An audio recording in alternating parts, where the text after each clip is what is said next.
Here's a key segment that implicates Erika. History will vindicate this guy's testimony or not. You know, some other pictures I came up with other people. What other people? Other pictures? If you want me to say, there's a picture of Erika Kirk with a ponytail, and from her past. That person matches who I saw at Fort Huachuca in the lobby the night before, and she was with that man in the lobby, and that man, he was present at that meeting the next morning. If you had to put it at a percentage that you saw that the girl in the ponytail matches the description of Erika Kirk, what percentage would you put that at? Those are really rare eyes. That's 95 to 99%. I can't imagine somebody else.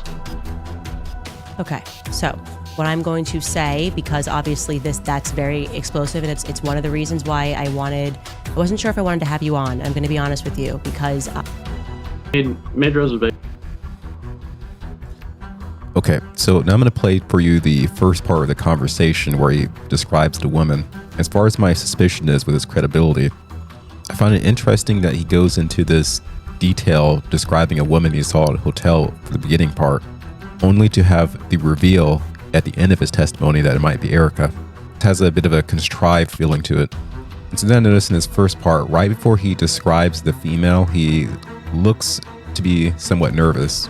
So carefully his body language here. Joined by a female that you can definitely tell when. It's very subtle in his right at the beginning of his statement. Not saying he's fibbing, but people will get nervous when they're about to plan to tell their fib. So he's going to say that he made reservations to this hotel that's in a barracks. And this is where he saw the woman who appears very similar to Erika Kirk, or maybe Erika Kirk, we'll see. And I got to the hotel.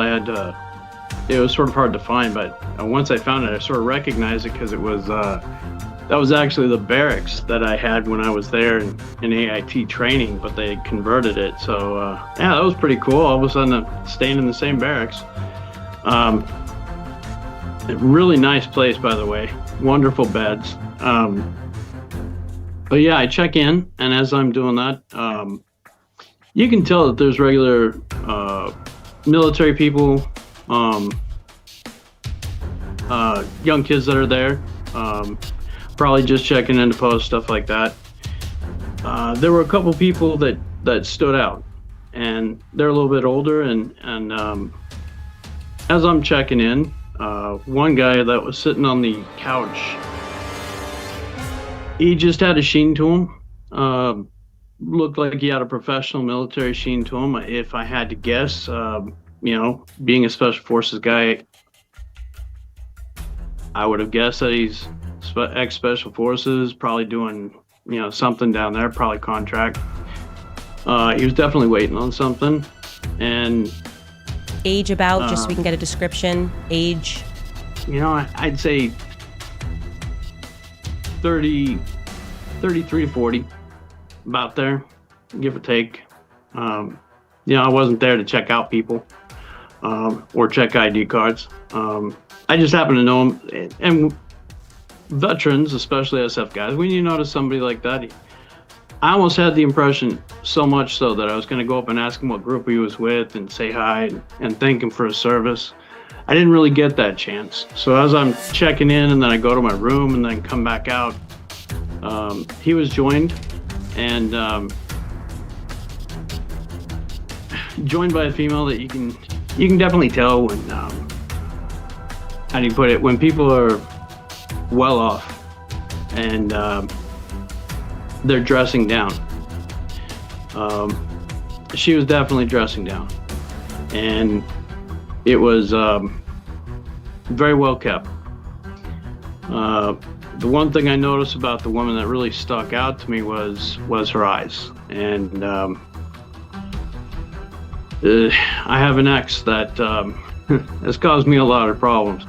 So when I see someone with striking blue eyes like that, they stick out. And I was on the phone with my wife here, and I even told her about it. I said, "Oh, geez, somebody has those kind of eyes."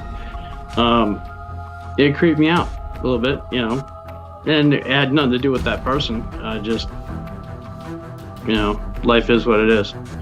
But as I was checking in, I was going to go back and actually talk to that person, the guy, and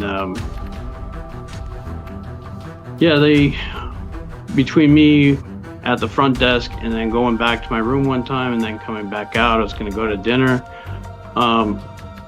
They had gotten into, there was a vehicle parked out front, big green truck.